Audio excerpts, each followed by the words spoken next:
Guys, in this video, I will show you how you can fix this site can't provide a secure connection. Try running Windows Network Diagnostics in Chrome.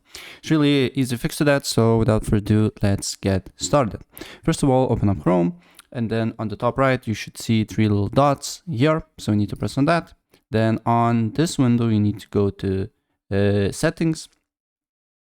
Then on Settings, you need to go to Security. So privacy and security, then you need to go to security, and then you need to select here no protection, right? Turn off. And then once no protection is selected, then you need to scroll down until you see select a DNS provider here. Make sure that this option is selected, and then here select open DNS, right? And once it's done, then you can browse, try to reconnect with a website, and it should work now. So yeah, that's pretty much it. If I help you out, please press like button and subscribe for more. Take care. Bye.